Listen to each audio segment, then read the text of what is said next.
Y entonces comenzamos a hacer los ejercicios. La clase anterior hicimos el ejercicio 113 y bueno, quedaron pendientes del 117 y el 114. Vamos a hacer el 117 primero y luego hacemos el 114. Vamos al 117, dice. Al preparar una solución de ácido clorhídrico 1 molar, resultó un tanto diluida, pues es tan solo 0,932 molar.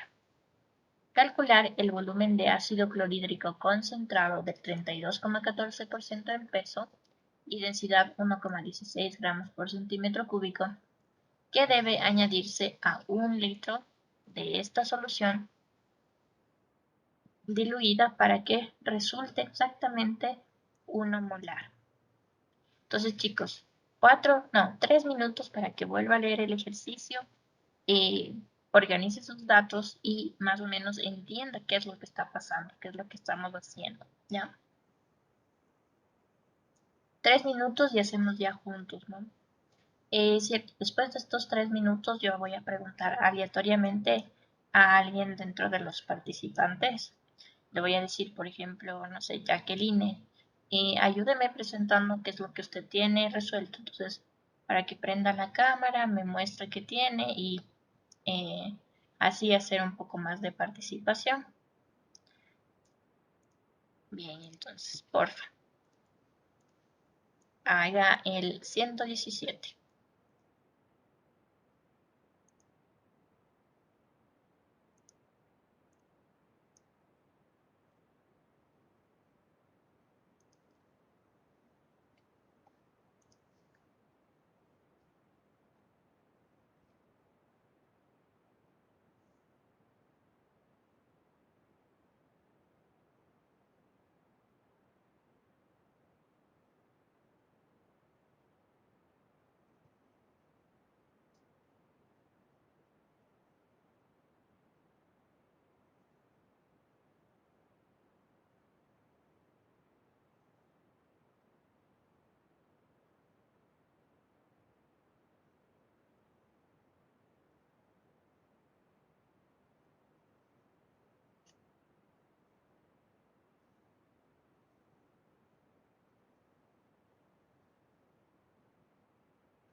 Ya, entonces, chicos.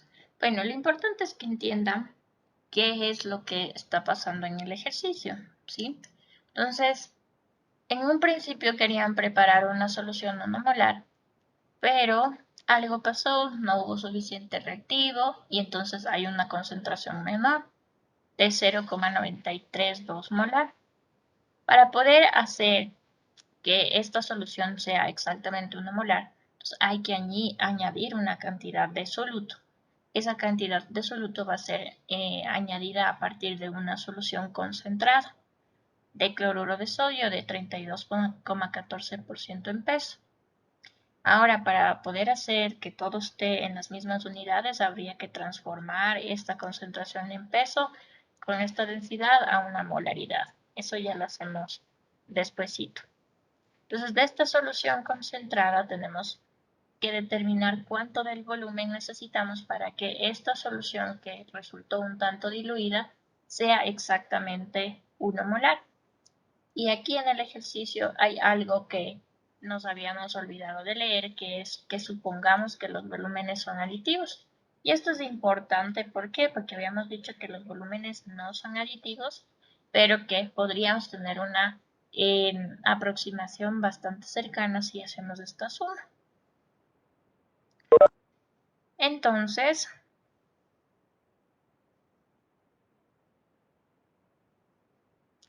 el volumen de la solución resultante va a ser igual a 1 litro, que es el volumen de la solución diluida, más el volumen 2, que es el volumen de la solución concentrada. ¿Sí? Entonces, ¿qué es lo que vamos a hacer? Vamos a hacer como un balance en masa, considerando las moles que tenemos de cada solución. Por ejemplo, si multiplicamos la concentración molar por el volumen de la solución diluida de la solución 1, entonces ahí tendríamos una cantidad de moles que hay contenido en 1 litro de esa solución, porque la molaridad es 0,932 moles de soluto por litro de solución. Si multiplicamos por 1 litro de solución, lo que vamos a obtener es moles de soluto. Al añadirle una cantidad de moles de la solución concentrada, que igual obtenemos a multiplicar la molaridad por el volumen, vamos a tratar de hacer ya una solución que tenga una concentración de 1 mol de soluto por litro de solución. ¿Cuánto vamos a tener por litro de solución aquí? Eso lo multiplicamos por el volumen de la solución 3, que sería 1 más volumen de la solución 2, y tendríamos la cantidad en moles que habría de soluto en la solución 3. Y entonces ahí podemos hacer como un balance en materia, en moles, ¿sí? Entonces quiero una solución 1 molar que va a tener una cantidad de moles de la solución de soluto en la solución 3. Esa cantidad de moles debe ser igual a la suma de la cantidad de soluto que va a haber en la solución 1 más el número de moles del soluto que va a haber en la solución 2. ¿Sí? Eso sería lo que yo debería hacer como un balance de materia para poder saber cuánto volumen tenemos de la solución 2. Ahora, como les había dicho, pues, a partir de la concentración en peso y la densidad de la solución 2, vamos a tratar de encontrar la molaridad 2 para así tener todo en las mismas unidades de concentración. Entonces, la molaridad de la solución 2 es moles de soluto sobre litro de solución. Directamente no tenemos eso, pero tenemos la relación de la concentración en peso, que también me da una relación de 32,14 gramos de soluto por cada 100 gramos de solución. Ya tenemos la relación soluto-solución, de aquí ya solamente cambiamos de unidades a las unidades correspondientes. Por ejemplo, de gramos de soluto a moles de soluto, si el soluto es el ácido clorhídrico, el peso molecular de ácido clorhídrico es 36,5 gramos, ¿no?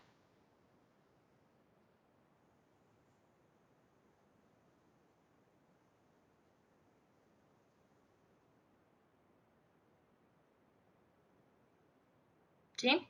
Entonces tendríamos 36,5 gramos de soluto hay por una mol de soluto. Ya tenemos de moles de soluto. Y para cambiar de gramos de soluto a volumen de gramos de solución a volumen de solución, ocupamos la densidad. La densidad dice 1,16 gramos de solución hay por cada centímetro cúbico de solución. Ya tenemos en centímetros cúbicos. Cambiamos a litros y ahí ya tendríamos en unidades de molaridad. Moles de soluto sobre litro de solución.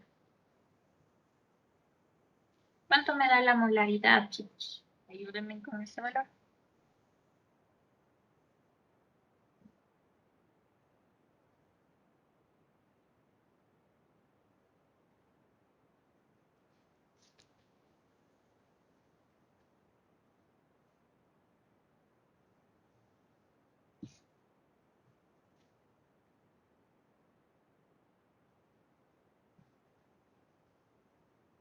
$10.21. Gracias. 10,21. Entonces esa sería la molaridad de la solución concentrada. Entonces, ahora sí, con estos datos, entonces vamos a el balance de moles que queríamos nosotros hacer y tendríamos las moles en la solución 3 sería igual a la concentración de la solución 3, es decir, el 1 mol por litro de solución por el volumen de la solución 3, que es igual a 1 litro más el volumen de la solución concentrada, volumen 2. Las moles en la solución 1, en cambio desde la concentración molar 0,932 moles de soluto por cada litro de solución, por el volumen de la solución diluida, que sería 1 litro de solución. Y más, déjenme poner esto un poquito más acá, y más los moles de la solución 2, de la solución concentrada, que es igual a la molaridad de la solución concentrada, 10,21 moles de soluto por litro de solución, por el volumen de la solución concentrada que tengo que añadir para que tengamos esa concentración 1 molar. ¿Sí? Y de aquí, de esta ecuación, chicos, la única incógnita sería mi volumen 2, el volumen de la solución concentrada que tengo que añadir para formar una solución 1 molar.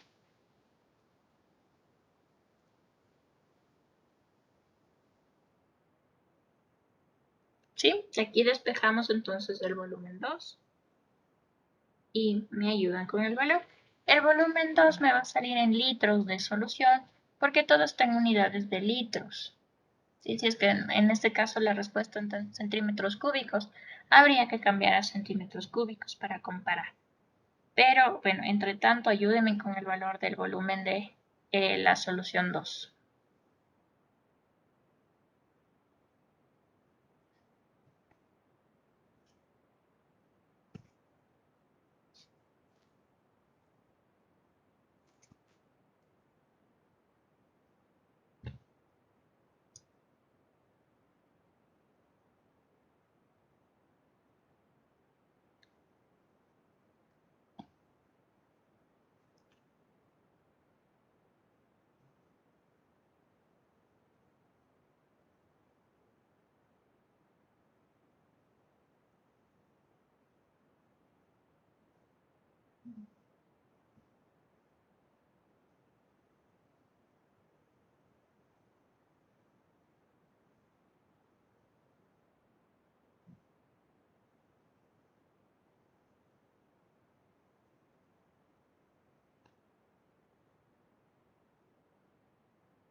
Sería 7,38 por 10 a la menos 3. ¿Ya? Confirmen el valor, chicos. Eso me da en litros, ¿no?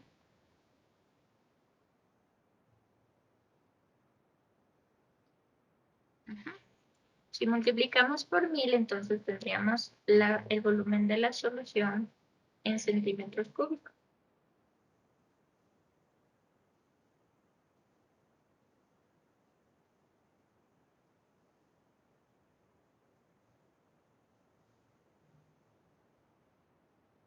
¿Ya?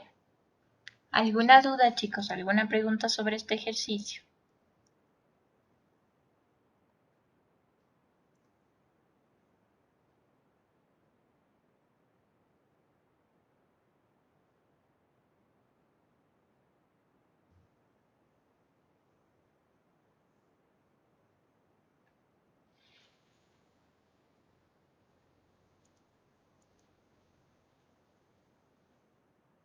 Ya, entonces recuerden, chicos, que aquí porque el ejercicio me decía que podemos asumir volúmenes aditivos es que sumamos el volumen 1 más el volumen 2 como un volumen 3.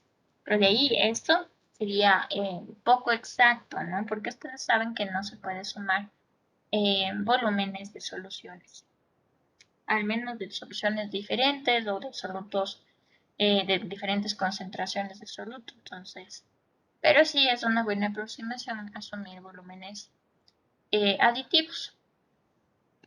¿Sí? Podemos continuar con el siguiente ejercicio, chicos.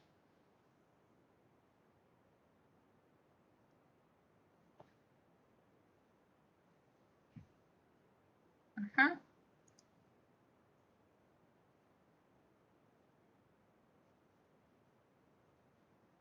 El siguiente dice, se disuelve cierta cantidad de cloruro de magnesio hexahidratado en un peso igual de agua. Calcular la concentración de la solución en porcentaje en peso de sal anhidra. Entonces, antes de hacer este ejercicio, vamos como a explicar qué significa una sal hexahidratada o hidratada. Pues bueno, una sal, como les voy a poner aquí por si acaso,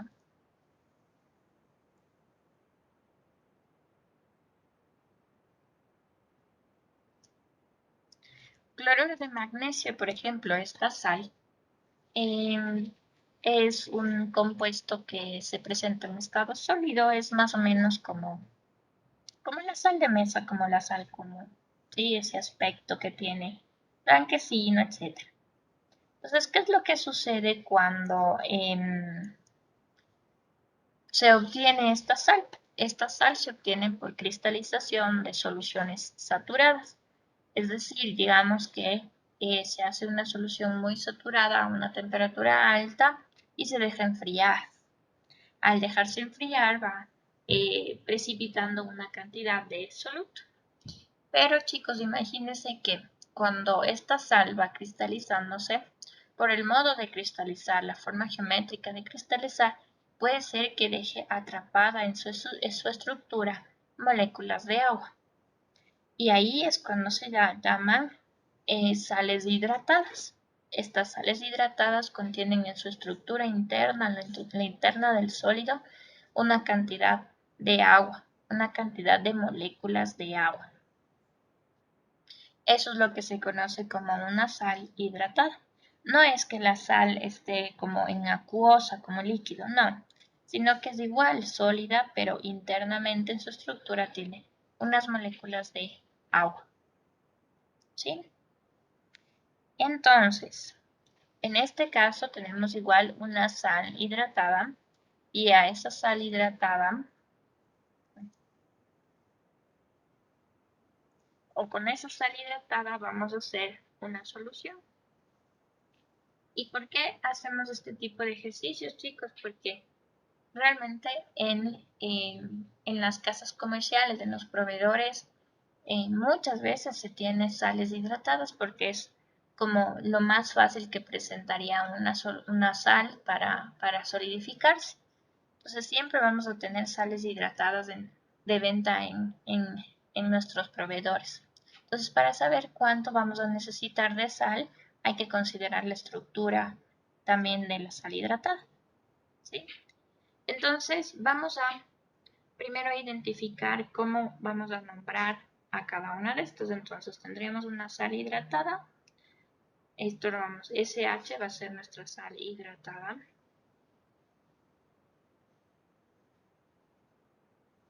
Que sería justo el cloruro de magnesio más 6 de esas, más 6 aguas que dice hexahidratada. Se coloca con un punto el número de aguas de la que está hidratada y la molécula de agua.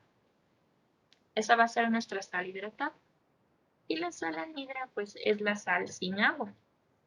La sal anhidra, el término anhidro, significa sin agua.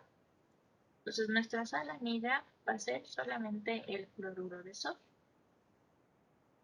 Entonces con esto en mente podemos saber cuál es el peso molecular de cada una de estas especies, tanto de la sal hidratada como de la sal anhidra. Entonces primero díganme el peso molecular de la sal anhidra, chicos, por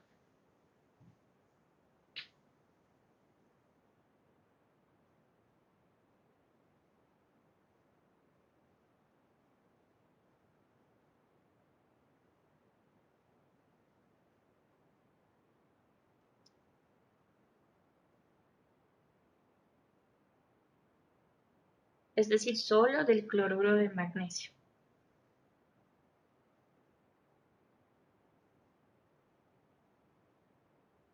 $95,21 gramos mol. ¿Ya? 95,2 gramos. Muy bien. La sal hidratada contendrá la cantidad de sal anhidra, 95,2, pero además la cantidad de masa de lo que contienen las 6 moléculas de agua. El peso molecular de agua es el 18 gramos por mol, entonces sería más 6 por 18. ¿Cuánto sería en total? 203,2. 203,2. Entonces, de los 203,2 que podemos tener en gramos de sal hidratada, tenemos 95,2 gramos de sal anhidra. Esto es importante, chicos, porque de aquí, de estos pesos moleculares, vamos a poder tener relación entre la sal hidratada y la sal anhidra, ¿sí? Ahora bien, miren, ¿qué es lo que sucede cuando tenemos disuelto esta solución, esta cantidad de soluto hidratado? Pues claro, a mí me van a vender, por ejemplo, en la casa comercial una sal hidratada. Entonces usted va a ir con esa sal hidratada, va a su balanza, pesa una cantidad de sal hidratada y esa cantidad la coloca en el matraz o en el vaso de precipitación donde vaya a hacer la solución. Cuando usted disuelve en disolvente, entonces, ¿qué es lo que pasa con esta sal? Esta sal se disocia en sus iones magnesio y cloruro, ¿sí? En que forman iones, cationes y aniones, electrolitos en una solución.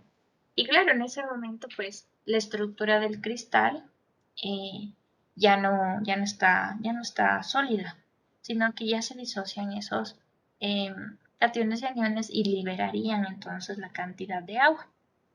Entonces, la concentración de esta solución la podríamos expresar también, por ejemplo, en porcentaje en peso de sal anhidra, considerando ya que nos tiene moléculas de agua. Pero también podríamos presentar la concentración de esta solución en porcentaje de sal hidratada, tomando en cuenta lo que hayamos pesado de sal hidratada al inicio. ¿Sí?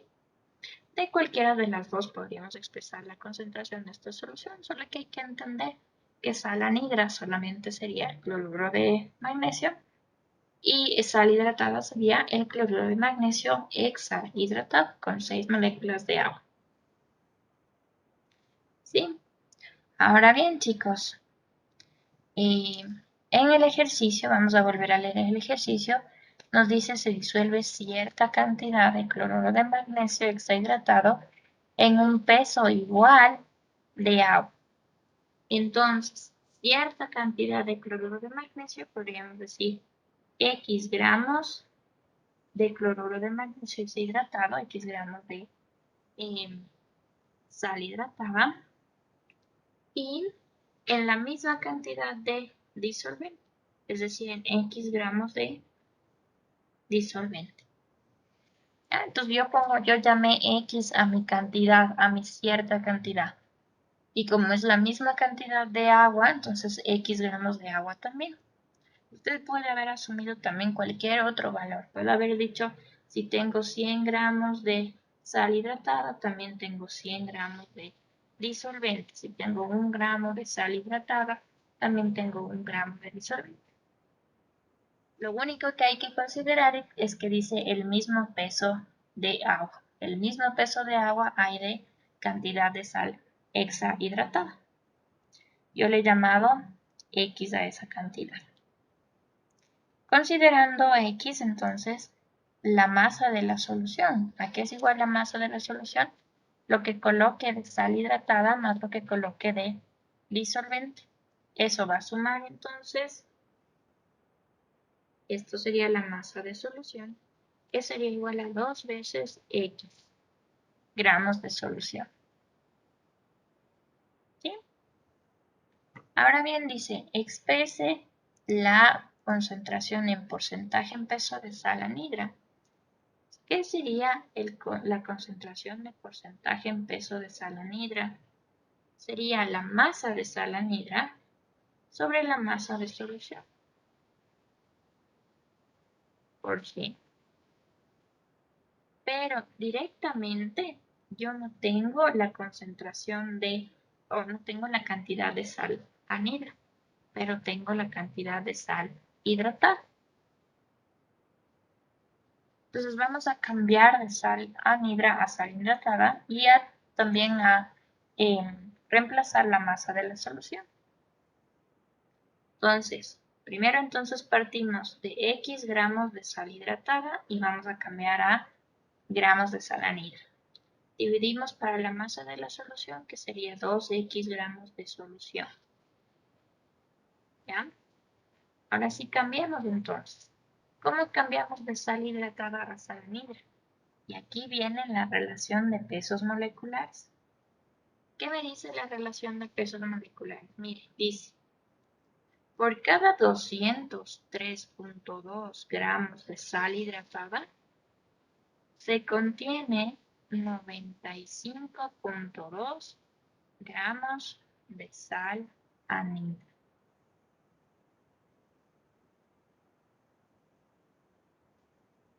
Y ahí ya tendríamos en gramos de sal anhidra sobre gramos de solución por 100. Eso ya sería porcentaje en peso.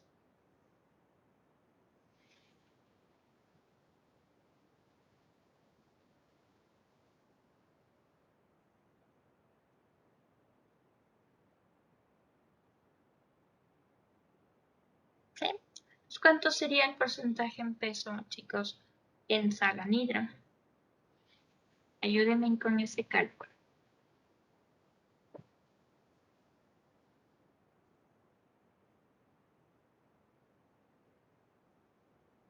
23,43.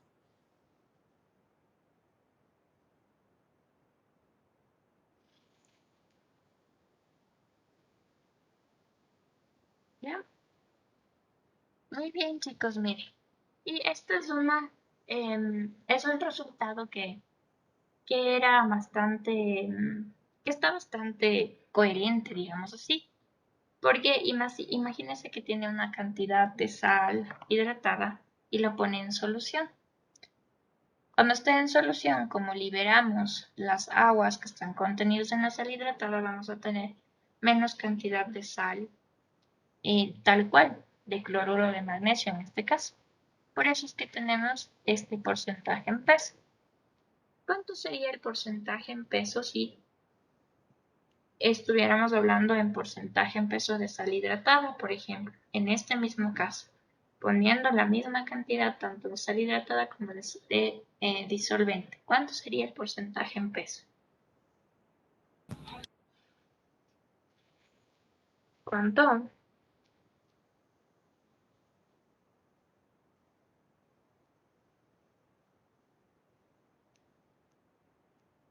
Podría ser 76,57.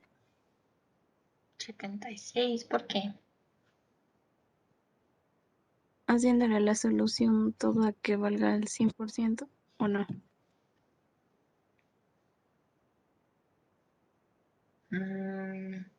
O sea, sí, pero no sale 76 porque tú tienes X gramos de solución hidratada y 2X gramos de solución. Esto por 100. Entonces aquí ya podríamos simplificar esta parte de X con X y me queda 50. exacto 50%. Ya que en masa estamos poniendo la misma cantidad de masa de soluto y de disolvente. Ponemos 50% del uno, 50% del otro. ¿Por qué es menor en sal hidratada? Porque en sal hidratada ya no se contiene la cantidad de agua. Sal hidratada ya no tiene el agua, ya es solamente cloruro de magnesio tal cual. Por eso es menor. Bien, chicos. ¿Alguna otra pregunta sobre este ejercicio?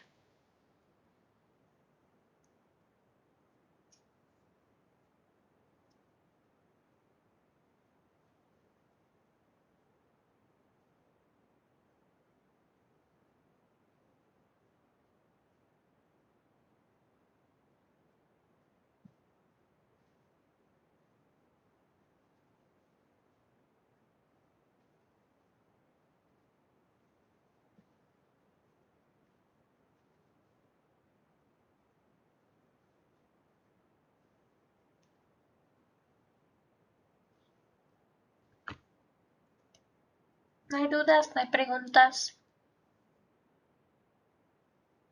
Bien, entonces, creo que podemos entonces continuar con la siguiente parte de las formas de expresar la concentración de soluciones. Hasta aquí sería como una primera parte, chicos, ya en donde hablamos sobre porcentaje en peso, fracción molar de soluto y de disolvente, molaridad, molalidad y gramos por mol. En la siguiente parte vamos a hacer las formas de expresar la concentración de las soluciones que se llaman normalidad. Entonces, ¿qué es la normalidad? La normalidad es la cantidad de pesos equivalentes de soluto por cada litro de disolución. Y aquí entonces, ¿qué es un peso equivalente? Entonces aquí un peso equivalente de soluto, eso es lo que nosotros vamos a tener que encontrar para encontrar la normalidad. Y un peso equivalente tiene algunas definiciones, el peso equivalente, ¿sí? Es un término que aparece para describir algunas reacciones químicas. Pero en general nosotros vamos a utilizar el concepto de que un peso equivalente sería la masa de reactivo que se necesita para que una mol de electrones reaccione en una reacción química. Claro, los electrones como tal no es que reaccionan, pero sí se transfieren, se pierden o se ganan cuando se forman o cuando se hacen reacciones químicas. Un peso equivalente va a mostrar lo que sería la cantidad o la masa de reactivo que se necesita para que una mol de electrones reaccione. Ahora bien, ¿cómo determinar los pesos equivalentes? Determinamos los pesos equivalentes considerando dos situaciones. La primera situación para reacciones no redox.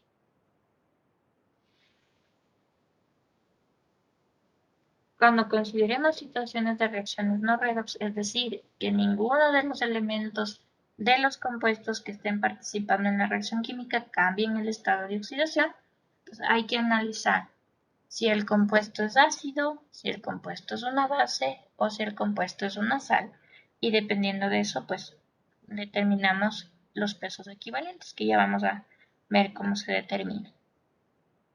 Y el otro caso va a ser cuando tengamos en cambio reacciones redox.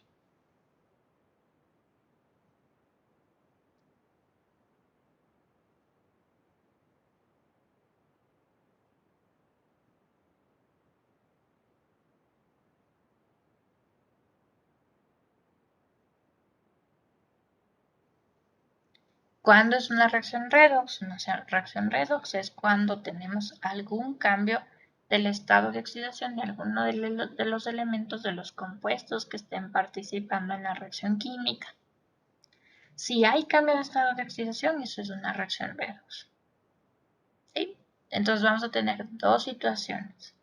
Y veamos cómo se determinan los pesos equivalentes en cada una de estas dos situaciones. Para eso entonces vamos a hacer esta descripción en el cuaderno del OneNote para que sea más claro.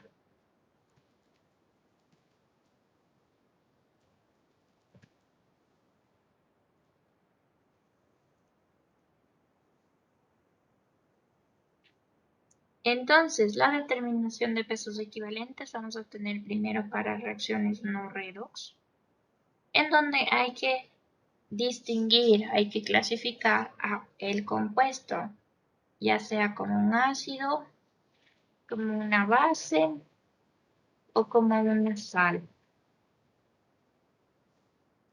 Entonces, ¿qué pasa cuando consideramos que es un ácido? Cuando es un ácido la sustancia. Cuando es un ácido la sustancia, calculamos los pesos equivalentes del ácido como una relación de 1 mol del ácido dividido para, y aquí viene lo interesante, el número de hidrógenos ionizables. ¿Y qué es un hidrógeno ionizable? Un hidrógeno ionizable es aquel que puede salir de la estructura química cuando tenemos una reacción química o una disolución. Entonces, por ejemplo, un ácido sería el ácido sulfúrico. Entonces, el ácido sulfúrico tiene esta nomenclatura H2SO4 y vamos a hacer también de una vez la estructura de Lewis del ácido sulfúrico para identificar cuáles serían nuestros hidrógenos ionizables.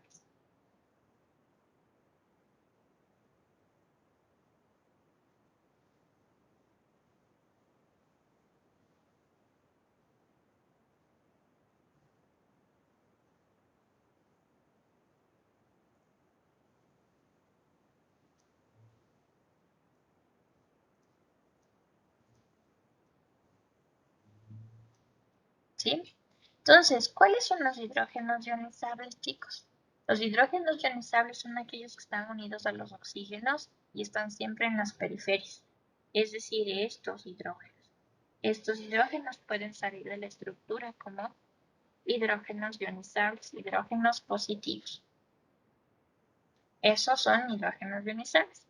Y generalmente son igual al número de hidrógenos que está en la fórmula química. Generalmente digo porque sí hay hidrógenos que no están unidos a los oxígenos en algunos ácidos, sino que están directamente unidos a, digamos, el elemento, por ejemplo. Esto sucede muy a menudo en ácidos del fósforo.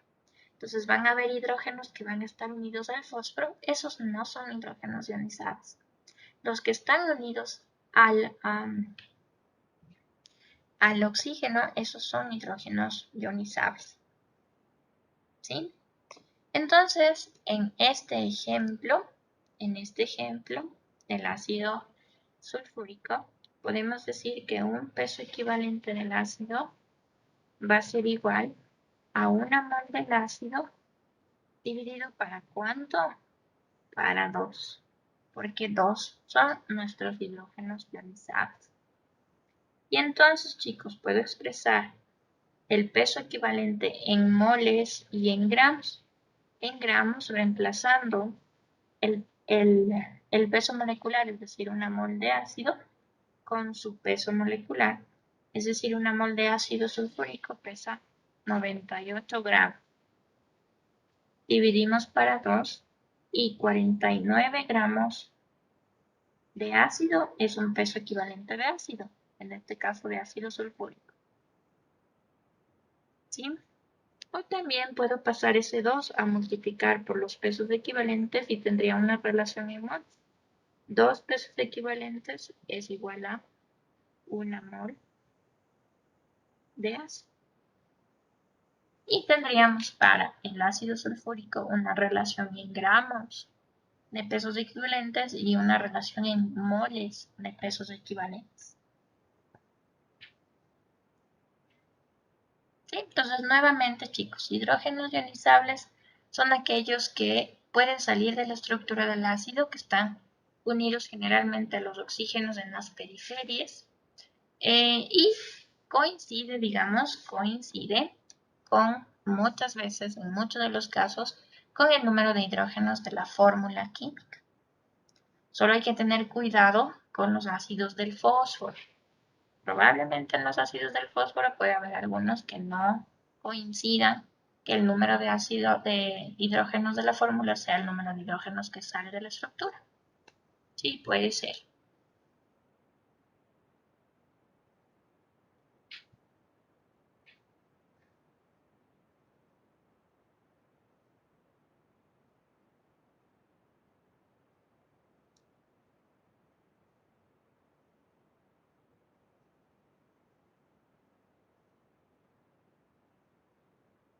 Bien, vamos ahora con las bases.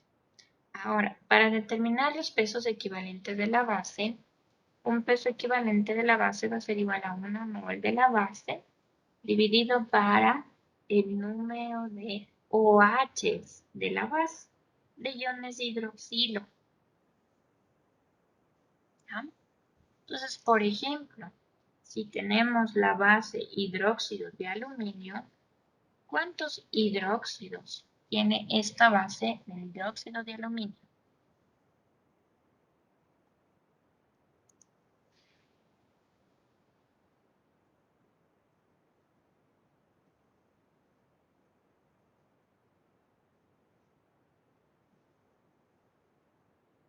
Ahí sería 1 mol sobre 3 líquido. 3, exacto. Ajá. Entonces, si necesitamos calcular los pesos equivalentes de esta base del hidróxido de aluminio, sería igual a 1 mol del hidróxido de aluminio de la base dividido para 3. Ajá, muy bien. Entonces, puedo tener una relación de pesos equivalentes de la base en gramos dividiendo el peso molecular de la base.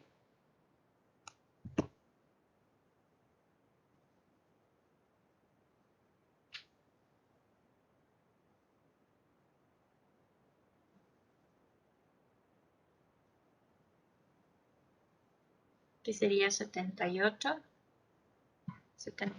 para 3.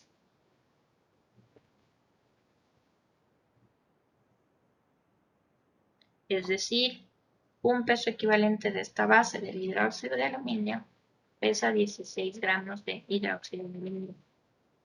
O en moles, paso ese 3 a multiplicar, tendríamos 3 pesos equivalentes de la base, son 1 mol de la base.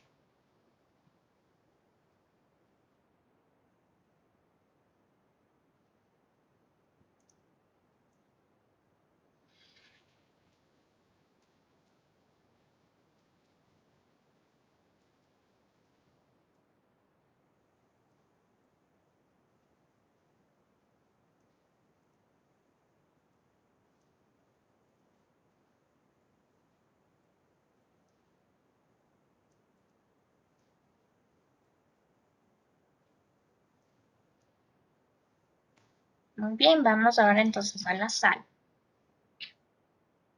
¿Cómo determinamos los pesos equivalentes de la sal? Un peso equivalente de la sal es igual a 1 mol de la sal y dividido para, de aquí viene, el estado de oxidación total del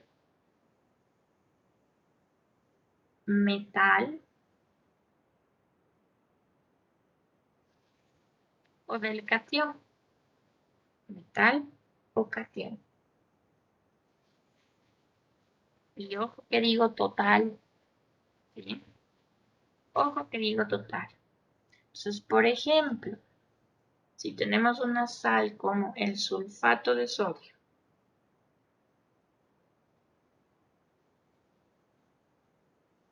claro, el estado de oxidación del sodio es +1, pero hay 2 sodios, hay 2 sodios. Entonces, el estado de oxidación global del metal o del cation es 2. Entonces, un peso equivalente de la sal va a ser igual a 1 mol de la sal dividido para 2.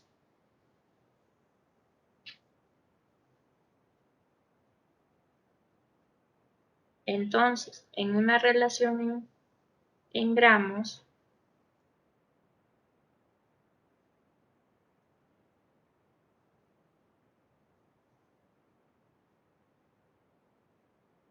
Profe, ¿puede repetir por qué es 2?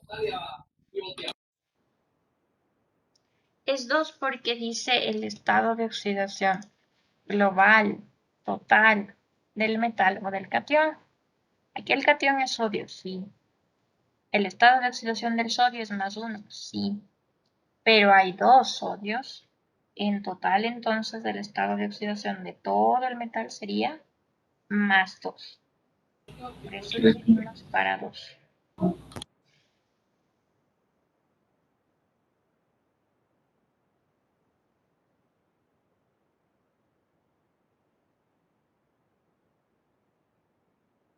¿Ya?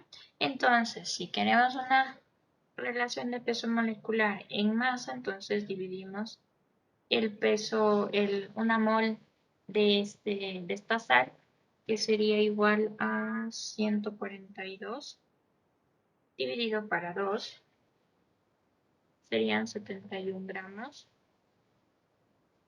Un peso equivalente pesa 71 gramos de la sal, a ver si 77, 71.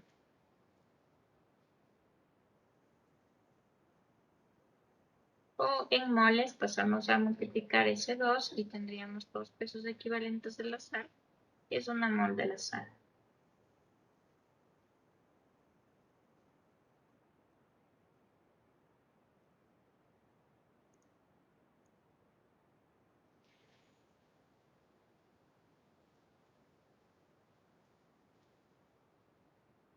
¿Sí?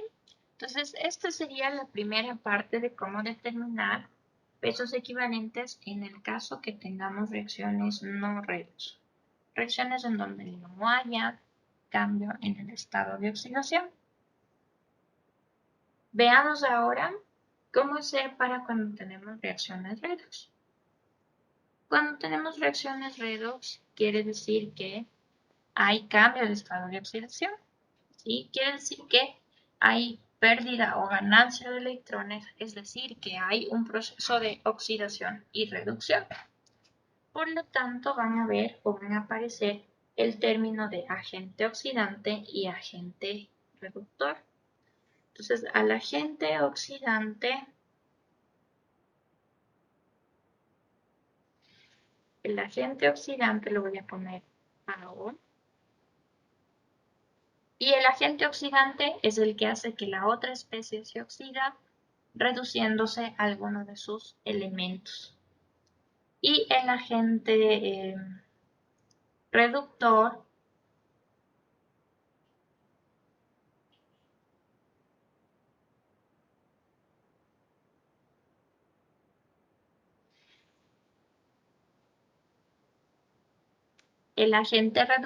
en cambio, sería el agente que hace que se reduzca, el compuesto que hace que se reduzca eh, el otro compuesto, oxidándose a algún elemento de este agente. ¿Sí?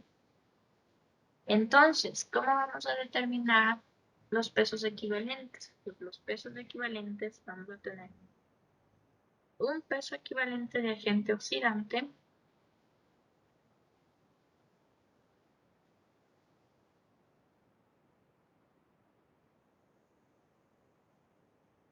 es igual a 1 mol de agente oxidante.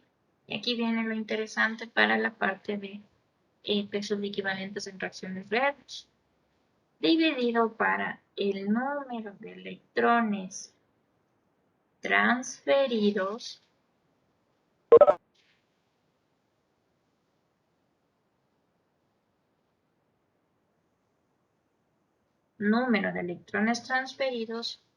por molécula.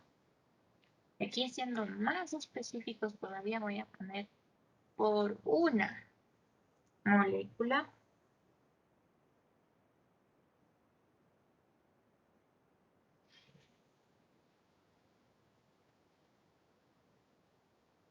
de agente oxidante.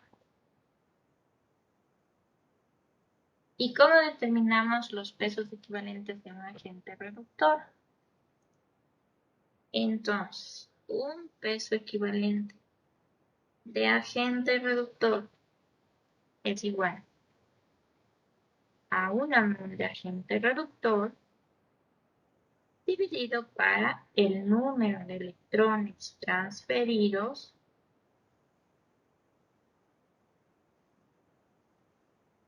por una molécula de agente reductor. ¿Y cómo determinar entonces el número de electrones transferidos? Ahí hay que ver cómo hay que plantear las reacciones parciales de oxidación y reducción. ¿Sí? Para hacer un ejemplo de esta parte, entonces vamos a plantear una reacción química a identificar agente oxidante y agente reductor, y con eso ya vamos determinando los pesos equivalentes.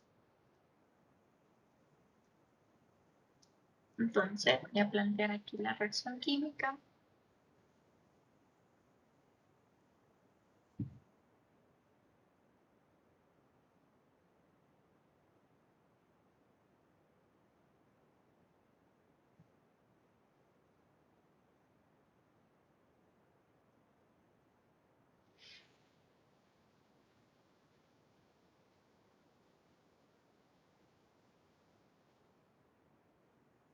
Y el sulfato ferroso reacciona con ácido nítrico y ácido sulfúrico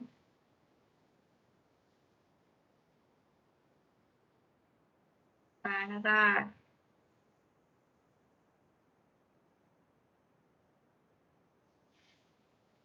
sulfato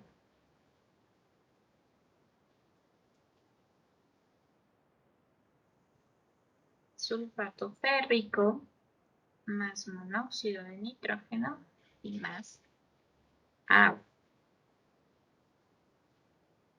Entonces aquí, chicos, identifiquen por favor cuáles son los elementos que cambian de estado de oxidación.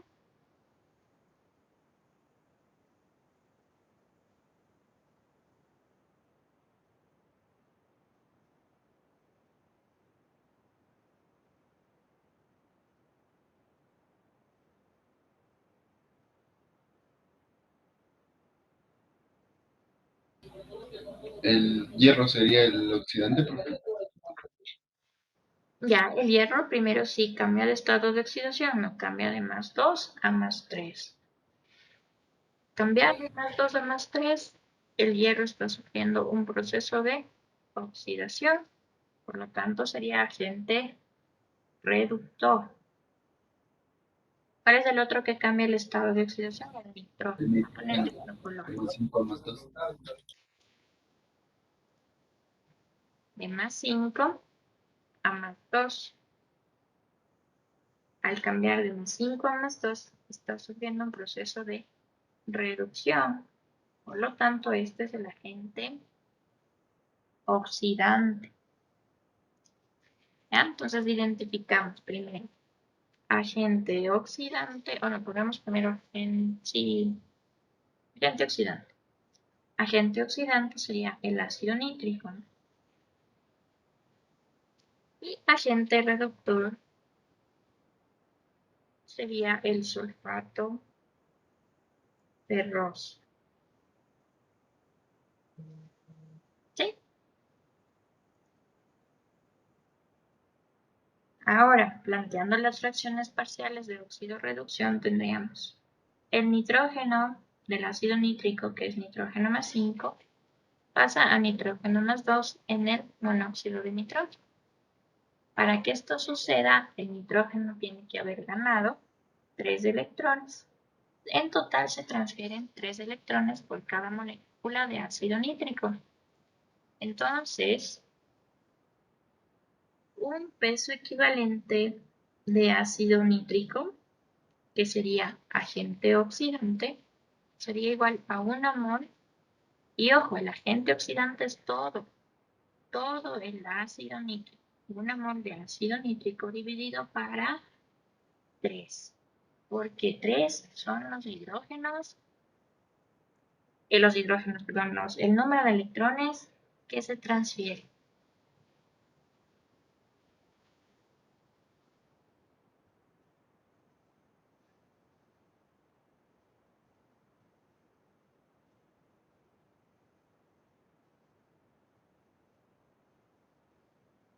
¿Sí?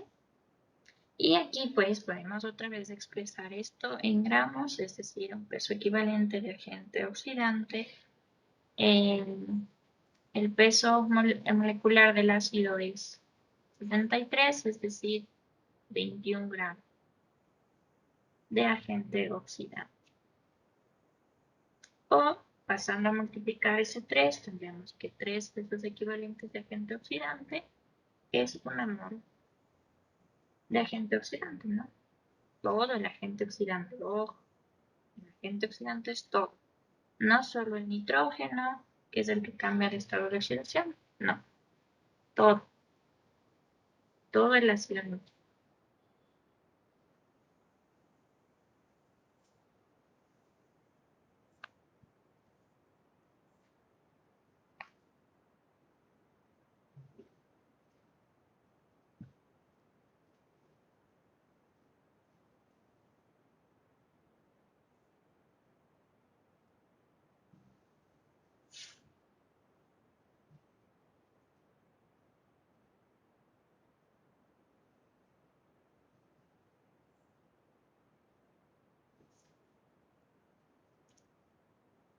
¿Sí?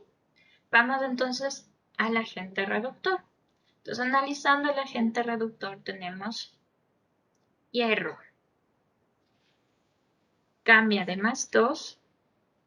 Y ojo aquí, el hierro en el sulfato férrico tiene 2 especies, hay 2 hierros más 3. Siempre, en cualquier reacción parcial, lo primero que hay que hacer es igualar atómicamente. Si tenemos un átomo al inicio, tenemos 2 átomos al final, debemos tener también 2 átomos al inicio. Primero igualamos atómicamente, ¿sí? Y luego sí vemos cuántos electrones en total se pierden o se ganan. En este caso, para cambiar de más 2 a más 3, un solo hierro estaría perdiendo un electrón. Pero como hay 2 hierros, en total estarían perdiendo 2 electrones. Y ojo con lo que voy a decir acá, chicos. Ojo. 2 hierros pierden 2 electrones. 2 hierros pierden 2 electrones. Pero ¿cuántos hierros hay en una molécula de ácido de sulfato ferroso? Uno solo. Un solo hierro hay en el sulfato ferroso en el agente reductor, el sulfato ferroso. El sulfato ferroso tiene un solo hierro. Si por 2 hierros se perdieron 2 electrones, por un hierro que hay en la molécula del sulfato ferroso, ¿cuántos electrones se pierden o se transfieren?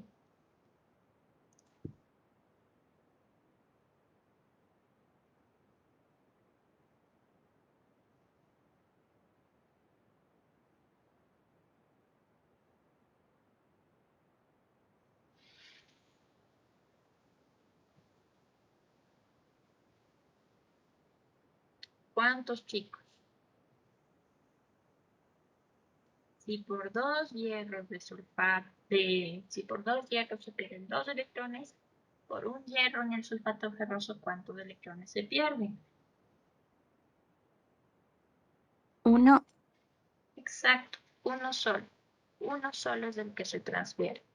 Entonces, los pesos equivalentes del agente reductor es igual a 1 mol del agente reductor. Nuevamente, todo el sulfato ferroso de agente reductor. Dividido para 1.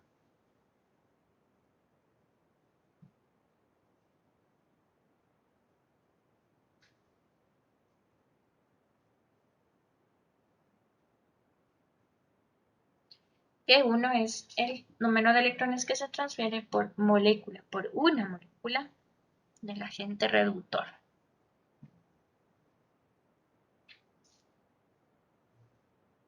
¿Sí? Entonces, puedo poner esto en masa, un peso equivalente de agente reductor.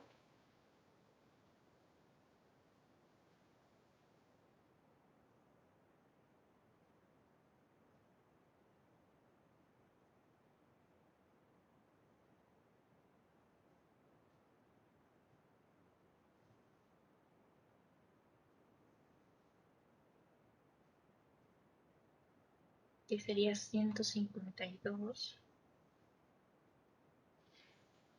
sobre 1, que sería 152 mismo.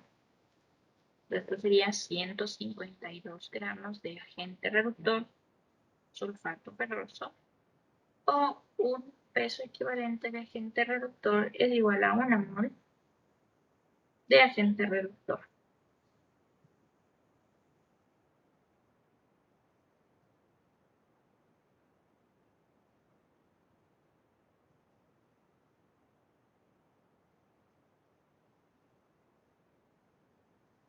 ¿Sí? ¿Preguntas hasta ahí, chicos?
Bien, entonces, con esto en mente, chicos, con esto en mente, vamos a hacer el último ejercicio. Entonces, tenemos aquí en el OneNote igual, tendríamos, déjame ver aquí, este ejercicio. Y una cosa que les iba a explicar también.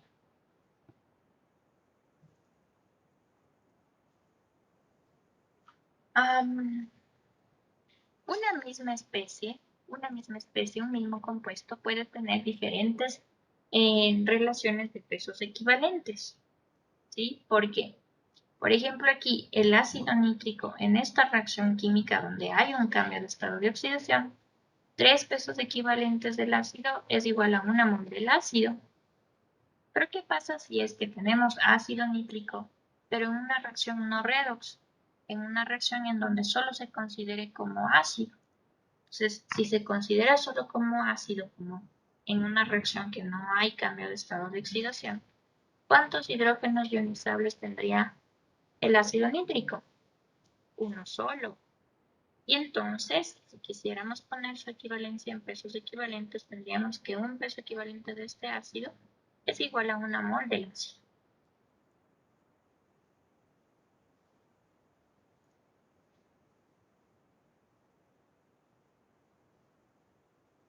¿Sí? Entonces, el mismo ácido nítrico puede tener una equivalencia de 1 a 1 en pesos equivalentes, el mismo ácido nítrico puede tener una equivalencia de 3:1 en pesos equivalentes en otro tipo de reacción química.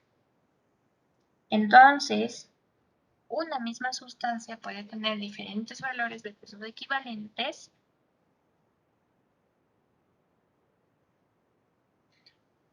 dependiendo de qué reacción química esté participando, ¿no? Entonces, vamos a hacer el siguiente ejercicio.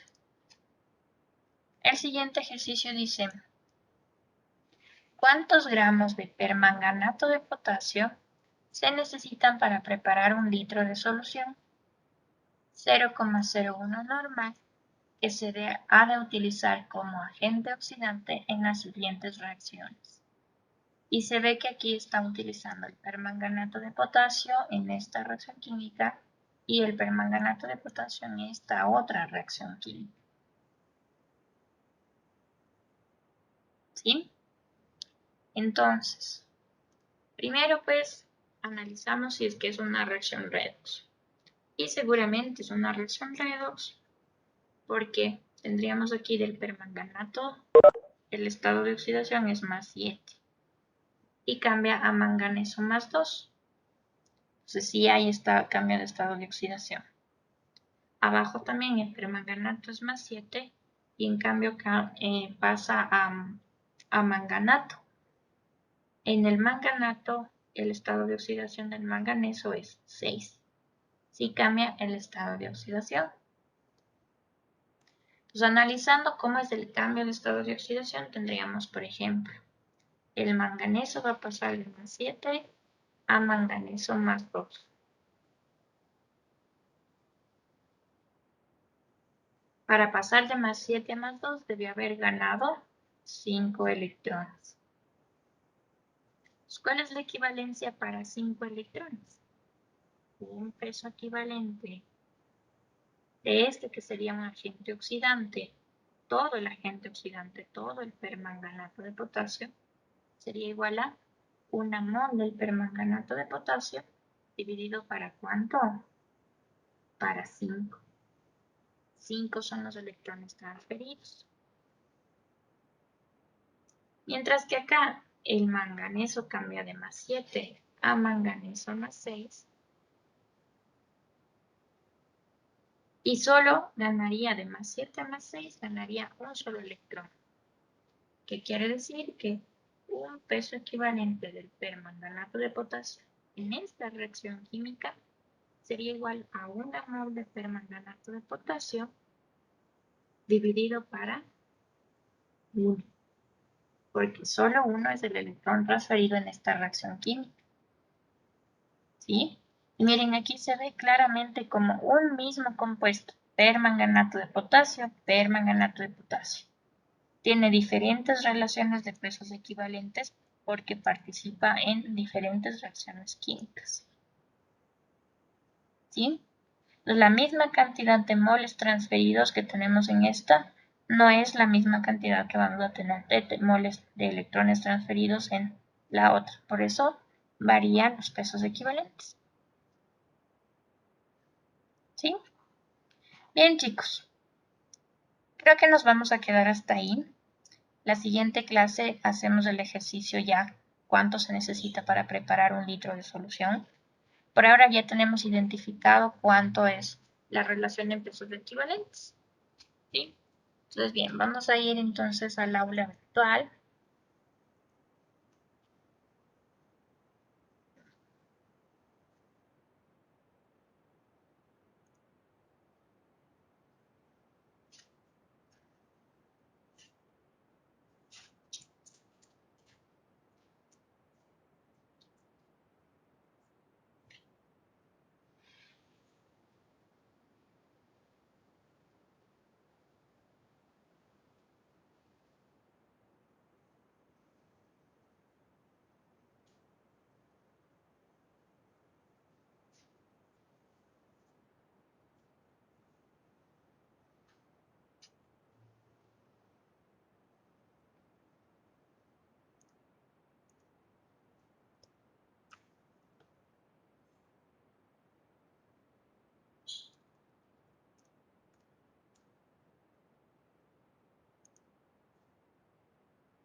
Entonces ya tenemos el control 3, aquí está, justo empieza, dice 5 y 35 y 30 y dura 25 minutos.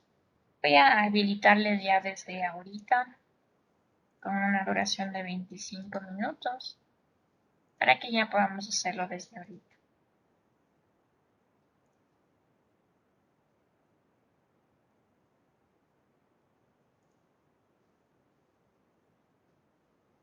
¿Ya? Entonces puede acceder ya, prenda su cámara para que ya pueda acceder.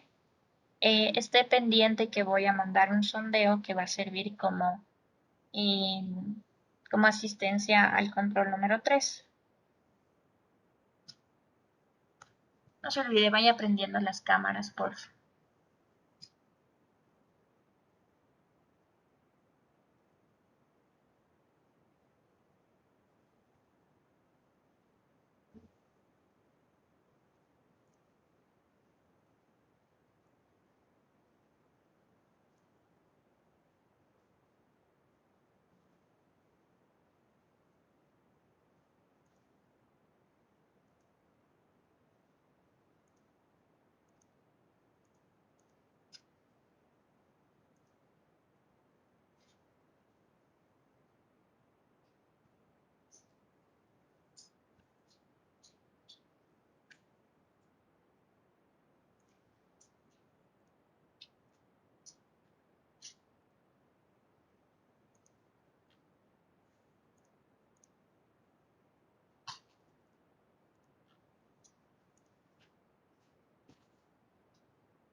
Y si la evidencia igual va con la cédula. Sí, por favor, no se olviden de poner la cédula cuando escaneen en su evidencia.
Profe, disculpe, las preguntas de teoría también hay que justificarlas.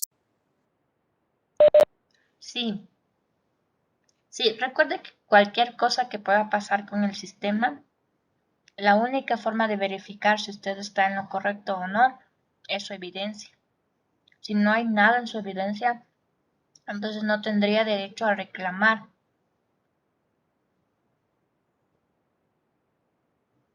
Aunque sean las teóricas, tiene que poner el fundamento teórico. Por ejemplo, si hablan de la viscosidad, tiene que decir a mayor temperatura, menor viscosidad o cualquiera de esas relaciones.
Chicos, porfa, pendientes que voy a mandar el sondeo, ¿ya?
¿De quién? ¿De Colombia?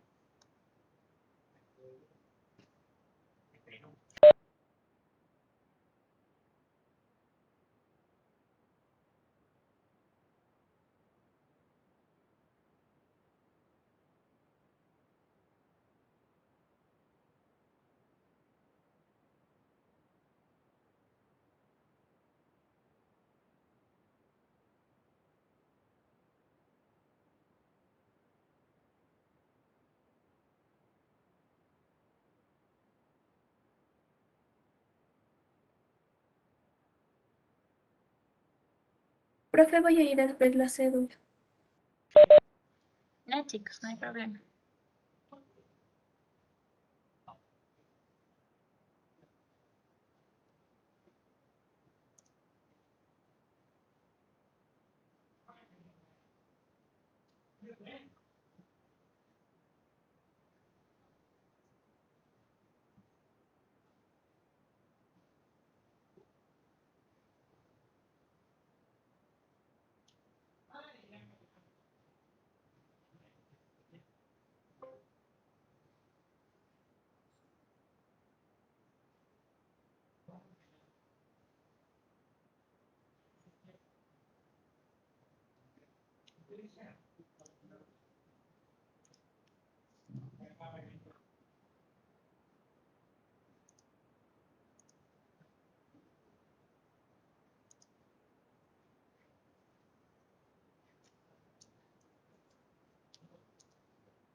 No importa, chicos, si no contestó el sondeo, solo como ya está presente en la reunión, se registra como asistencia, no importa si no contestó el sondeo.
Es que si ya subimos la evidencia, salimos de mano. Sí, sí, sí. Está bien, que Chao, chicos.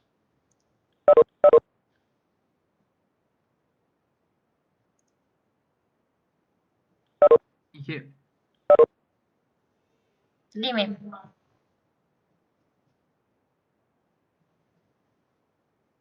en la segunda pregunta salía ese problema, creo que es de la densidad.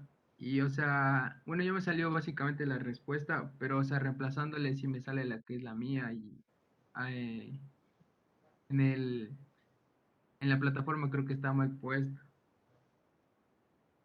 A ver, ¿cuál dices? Cuéntame, cuéntame. Dice Pilatasi. Ajá, en la densidad, si le reemplaza, bueno, aquí está el proceso, ¿no? Y dice que se multiplica dos átomos por 55,85, se le divide para 6,022 por 10 a la 23 átomos y se multiplica por 2,87 por 10 a la menos 8 y eso en la calculadora da 6,46, pero pero en la hojita dice 7,85. Este cálculo dices. Sí, Inge, Tuyo está igualito. Dos. déjeme ver si le más grande. Ah, sí, pero eso digo, en la calculadora no sale 785 o no sé si estoy yo pues metiendo mal. 2,87 De- 87 por 10 a la menos 8 al cubo, ¿no? mm,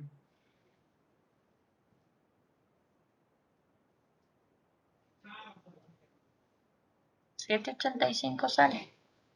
Tal vez te equivocaste en que no le elevaste al cubo. Hay que elevar al cubo.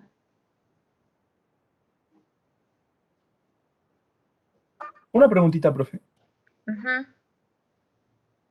¿El control cuánto valía? Un punto. Ya, profe. Gracias. Y disculpe una pregunta. Sí. Lo que pasa es que no me fijé que ha sido de mandar la evidencia con un formato de nombre. Hay un problema. No, no hay problema. Ah, ya, ya. Gracias, Inge. Eso no me da. Ya, Hasta luego. Profe, ya. Ujú. profe, Inge, ¿me escucha? Sí, dime. Am, no se olvidará de subir este video, por favor. Sí. Ujú. Ya, gracias, profe. Hasta luego. Ya. Chao. Hasta luego, Inge. Chao, chicos. Chao.